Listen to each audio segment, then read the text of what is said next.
Hai Info Bankers, kembali lagi bersama saya Wahyu Oktavian dalam program The Leaders.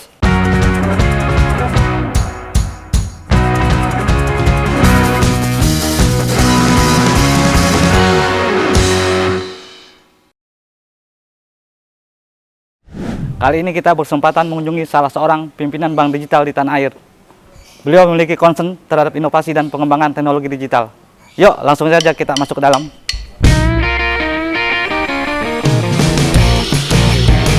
Selamat siang Pak. Selamat siang Mas Ayu, selamat datang.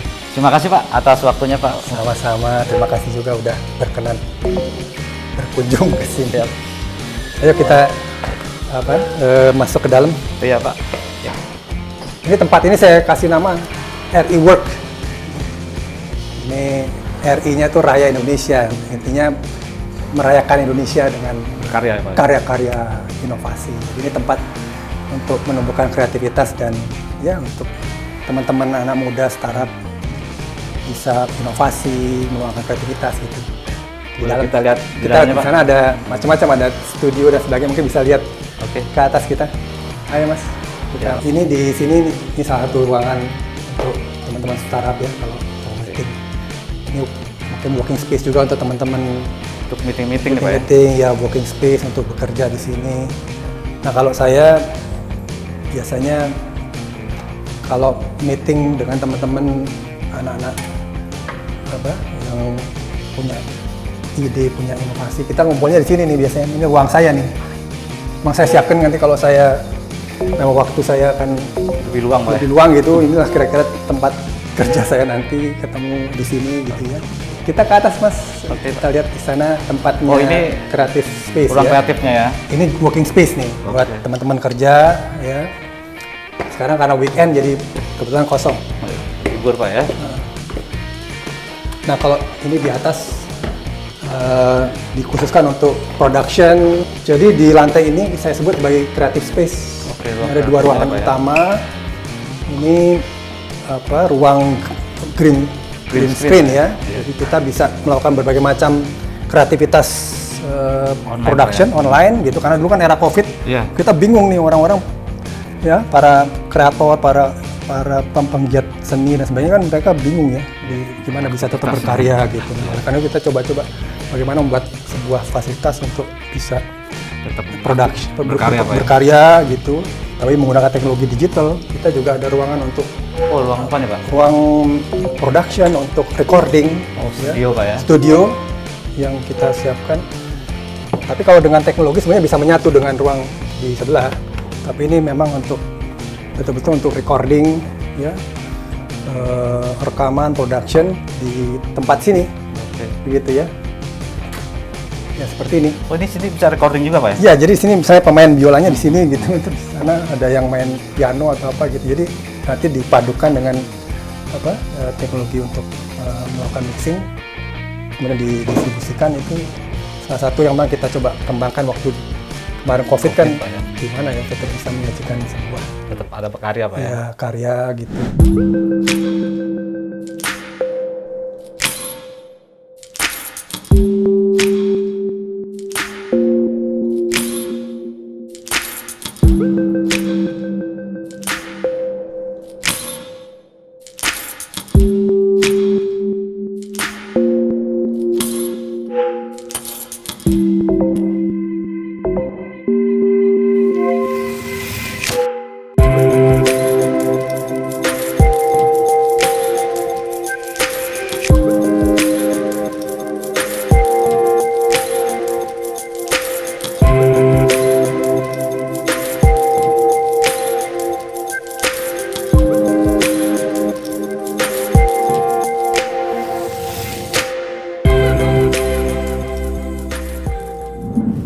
Tadi kan kita sudah ditunjukin RI Work ini Pak.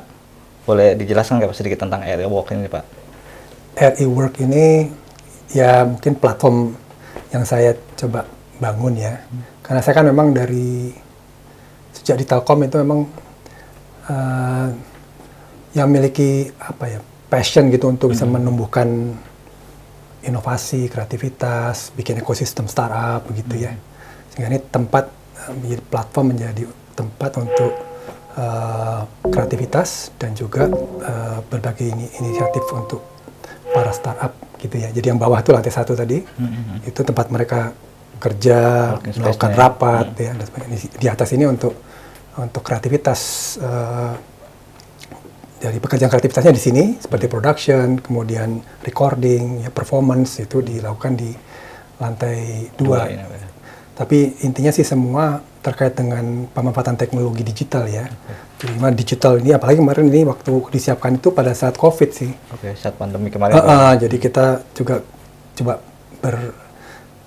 mencari, ya, bereksperimen untuk bagaimana bisa menumbuhkan kreativitas atau tetap berkarya di saat pandemi, sehingga teknologi digital coba kita explore ya, untuk teknologi metaverse dan kemudian juga teknologi production yang terkait dengan mendukung kreativitas musik dan seni dan lain sebagainya begitu. Itu kira-kira tempatnya disiapkan di RI Work ini ya. RI Work itu ada filosofinya soalnya. Apa tuh Pak? Ya, RI-nya tuh Raya Indonesia. Jadi kalau Indonesia Raya kan memang sudah itulah karunia yang maha kuasa. Udah given Pak ya. Tugas kita sebagai masyarakat, sebagai rakyat yang hidup di Indonesia ini, ya kita merayakan Indonesia dengan karya-karya gitu ya. Ini kita tadi setelah ditunjukkan Pak, ini ruang apa ini Pak? Oke, ini kediaman saya sih. Sebelumnya saya memang tinggal di sini. Tapi kemudian saya rubah ini jadi memang menyiapkan wadah untuk saya nanti ke depan gitu kalau tetap bisa terus berkarya gitu ya. Nah, maka saya bangun platform tempat ini namanya RI Work gitu. RI Work ya ada singkatannya sih, Raya Indonesia Work. Jadi bagaimana kita merayakan Indonesia gitu dan dengan karya-karya kan gitu ya. Maka di sini ada 2 tempat yang saya siapkan di bawah ini untuk teman-teman ya para startup yang bekerja, ada kliniku di bawah ya yang startup di bidang kesehatan gitu. Ya mereka di bawah, di sini di lantai 2 ini adalah untuk creative space-nya.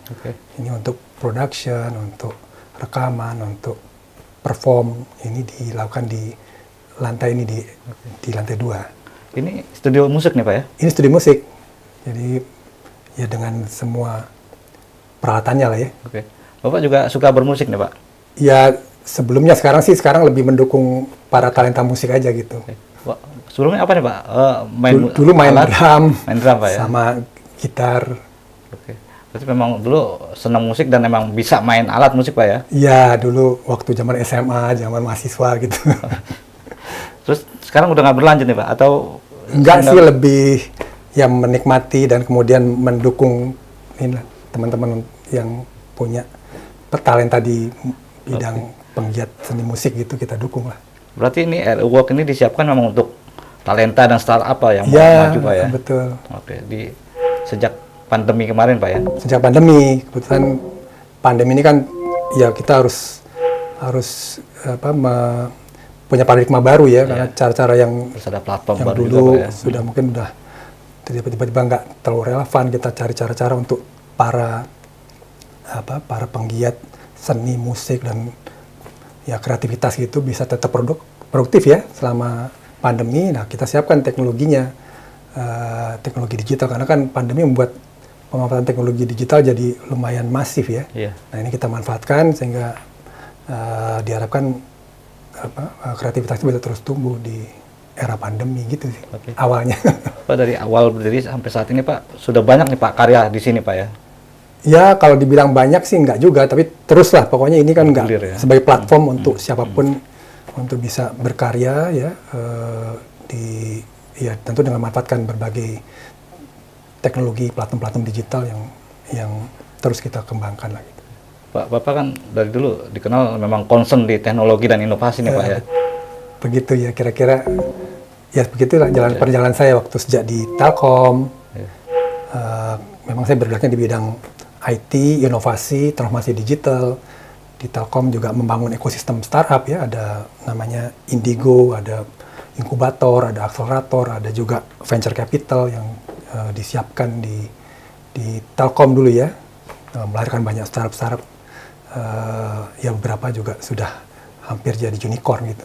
Nah kemudian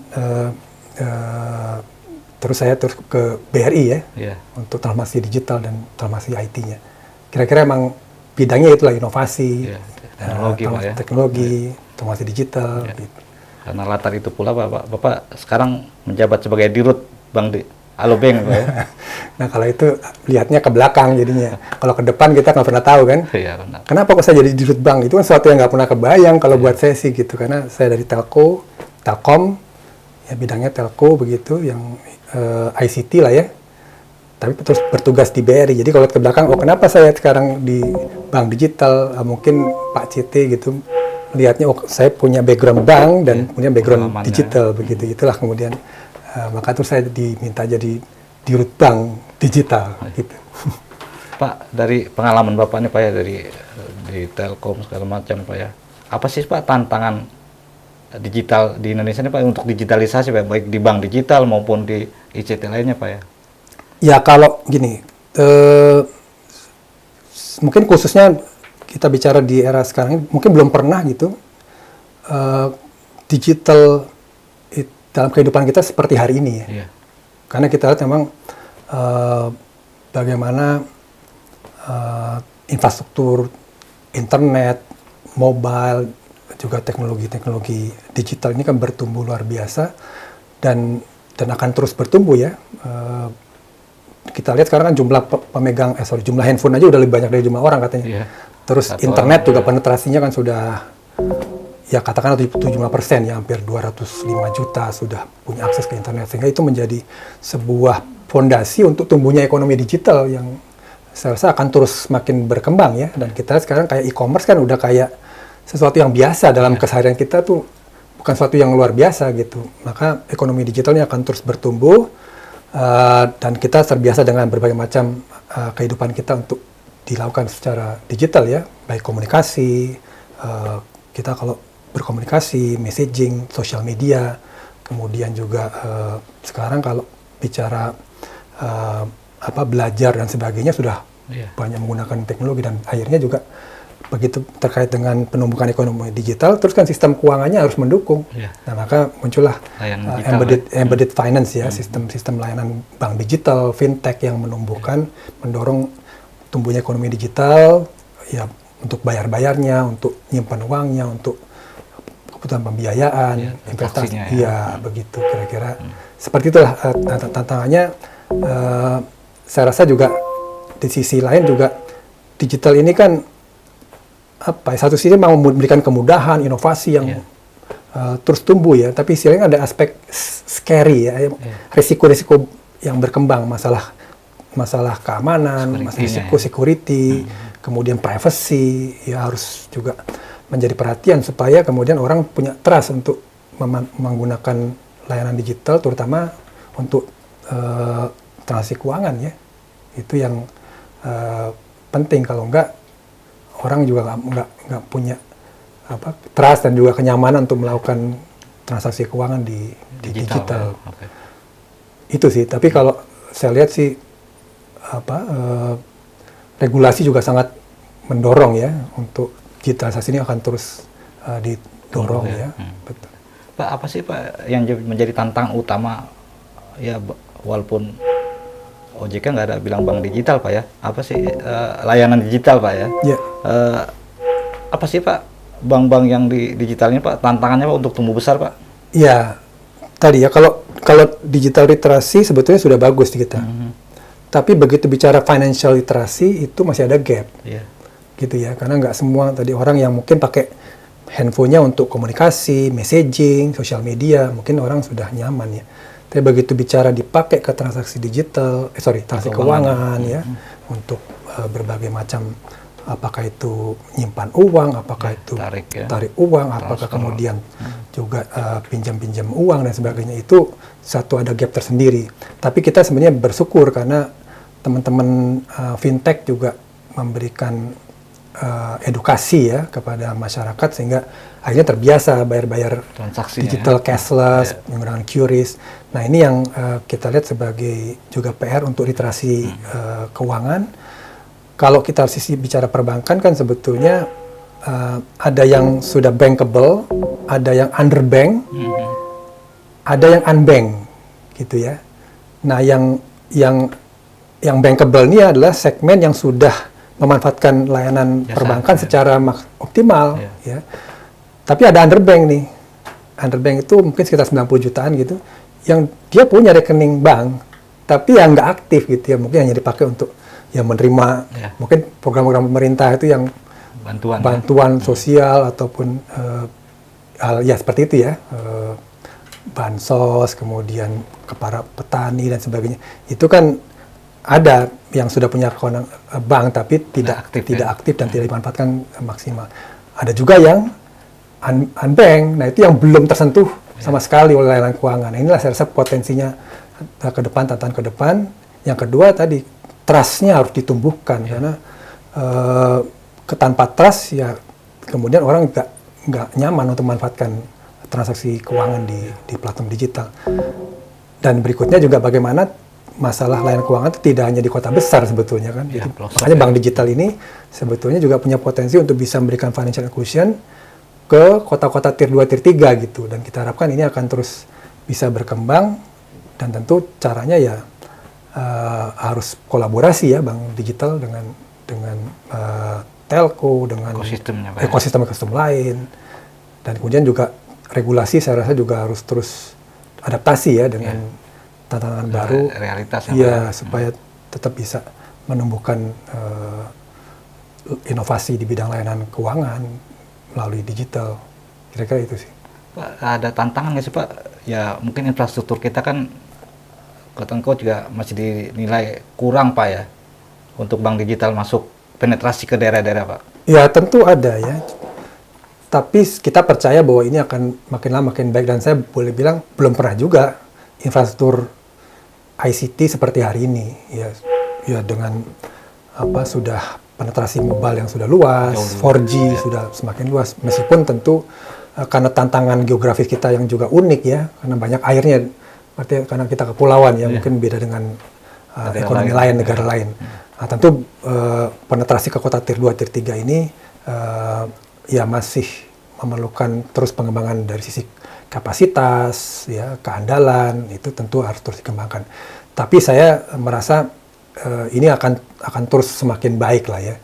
Belum pernah juga sebaik hari ini sih. Tapi udah jauh lebih baik. Jauh lebih baik sih. Ya. Jadi tinggal terus ditingkatkan dari sisi ya bandwidth, kemudian juga keandalannya, sehingga kelayanannya bisa lebih nyaman ya, lebih mudah diakses dari kota-kota tier 2, tier 3 yang mungkin jauh dari pelosok Pak. Pelosok begitu ya.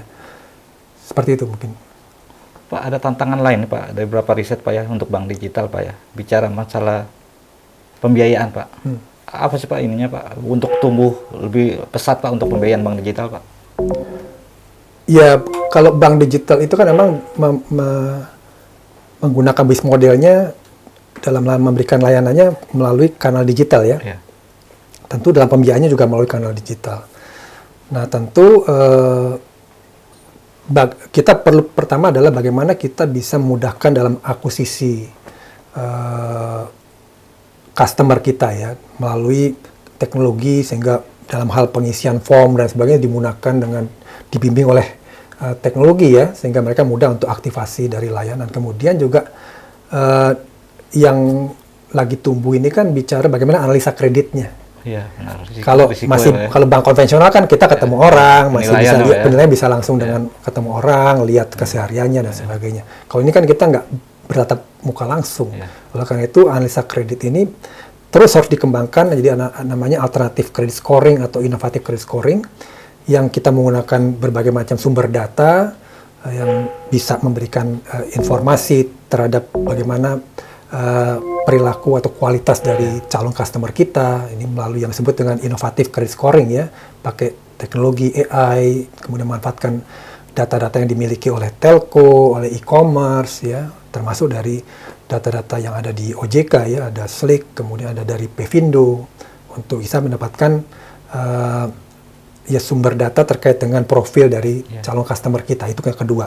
Yang ketiga adalah bagaimana kita bisa memberikan penawaran kreditnya secara lebih personalized, sesuai dengan segmen mana yang kita layani ya. Tentu kalau digital kan mudahnya lebih ke segmen retail, consumer, ya, yang kemudian mereka diberikan kemudahan untuk mendapatkan pilihan mendapatkan pilihan dalam hal pinjaman.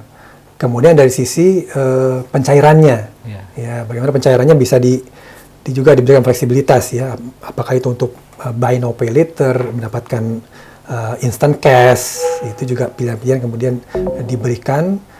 Yang terakhir adalah pembayarannya juga harus dimudahkan ya, kemudian juga diingatkan terus supaya kita juga kan sebagai bank harus memastikan ada healthy growth ya, pertumbuhan yang sehat dan juga tingkat kredit macet yang sekecil mungkin gitu. Itu ya itu saya rasa bagaimana kita bisa penetrasi dari pinjaman atau ya pinjaman secara digital ya ke masyarakat secara lebih luas. Saya rasa 5 aspek itu tadi.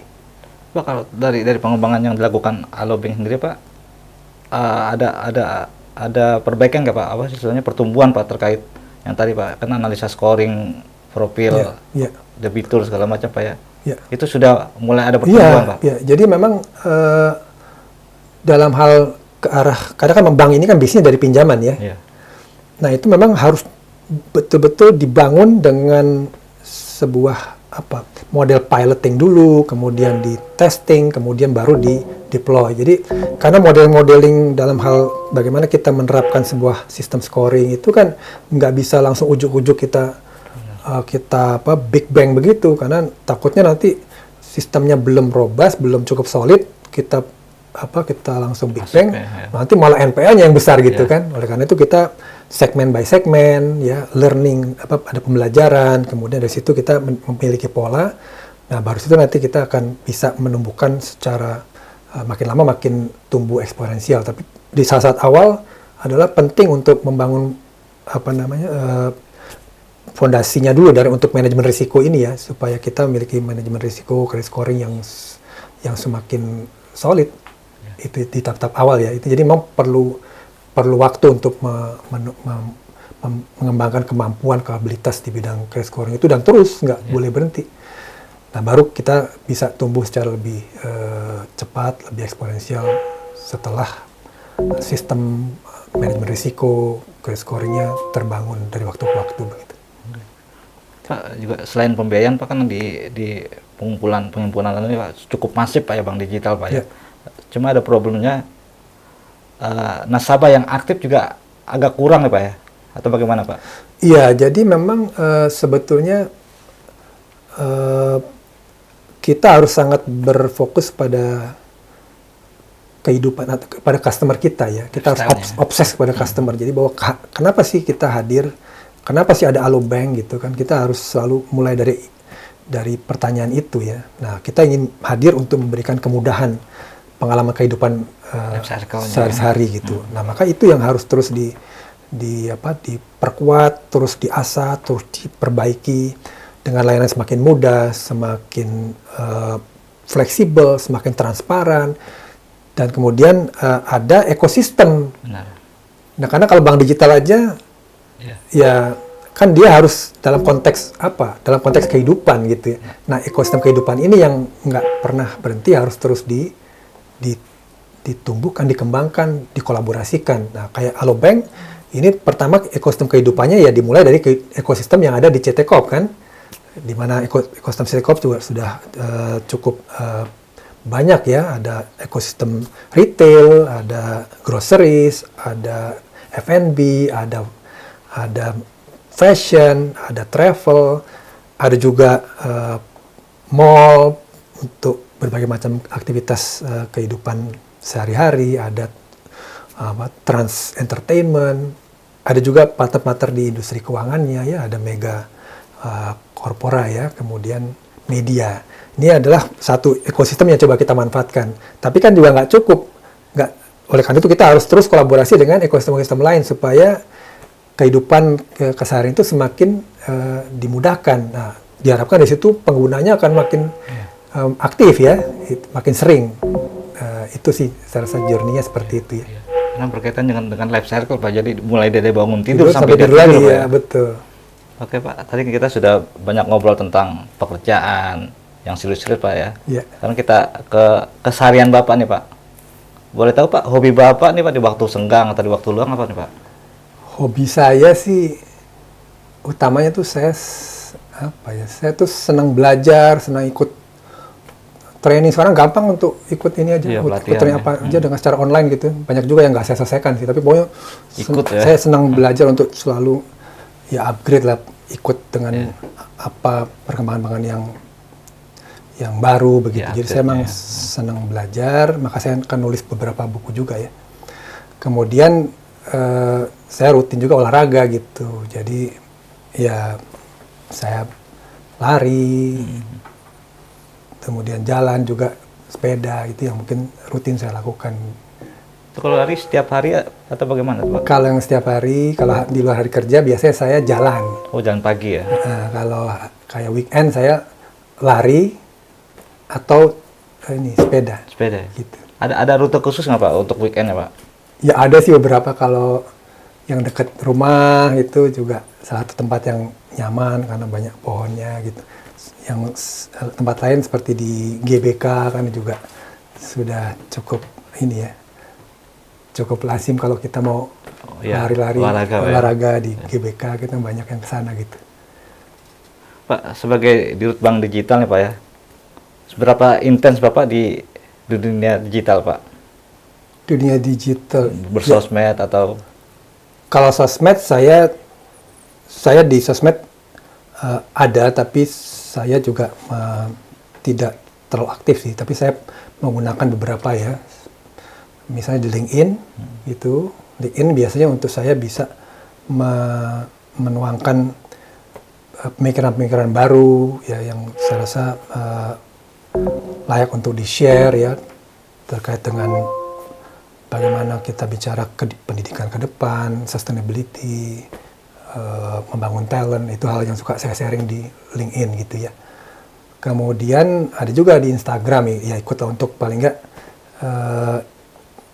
itu kan bagus untuk mengkomunikasikan apa yang dilakukan perusahaan ya, sama beberapa aktivitas seperti event-event company, saya ikut juga melakukannya di Instagram. Tapi saya tidak terlalu intens gitu, tapi kira-kira seperti itu, sama Twitter ya, itu aja.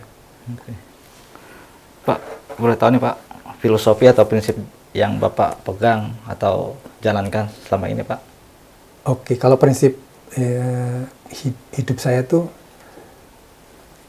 ya, karena hidup ini kan memang tentu dari waktu-waktu ada aja tantangan, ada kesulitan, ada cobaan begitu, tapi yang kita yakini kan sebetulnya di balik setiap kesulitan itu pasti ada kemudahan dan ada keindahan gitu. Maka saya tuangkan dalam konsep namanya manajemen alhamdulillah. Apa tuh Pak maknanya tuh Pak?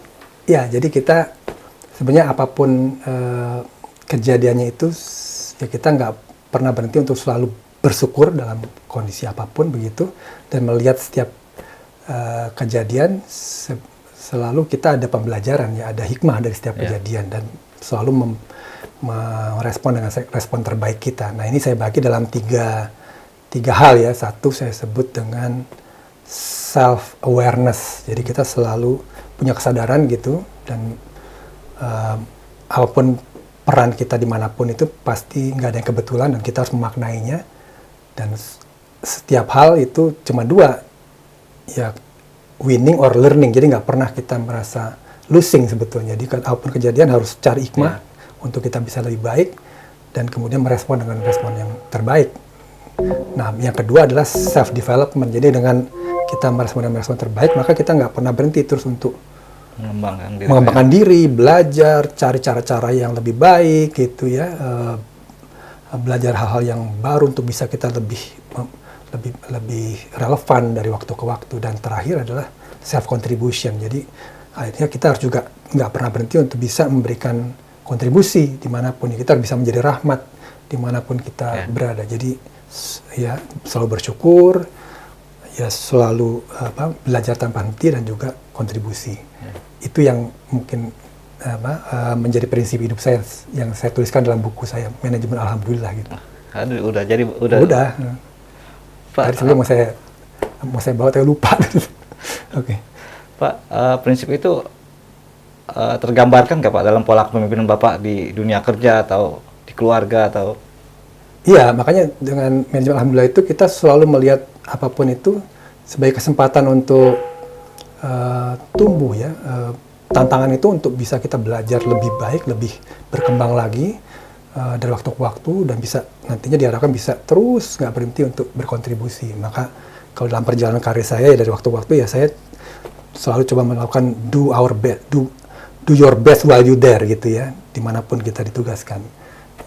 Mungkin bisa dilihat dari waktu saya di Telkom gitu, kemudian di BRI, dan sekarang saya ke Alobank ya.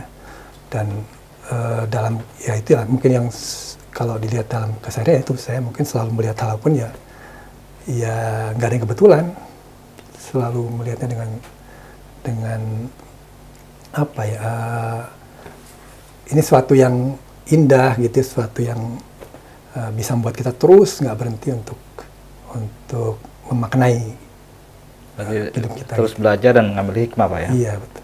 Pak, kita sudah wawancara soal pekerjaan, hobi Pak ya. Sekarang kita tutup dengan jawab cepatnya Pak. Ada 2 pilihan Pak, ada 10 pertanyaan Pak. Ya. Oke Pak, kita mulai Pak ya. Oke, siap. Digital atau konvensional Pak? Digital.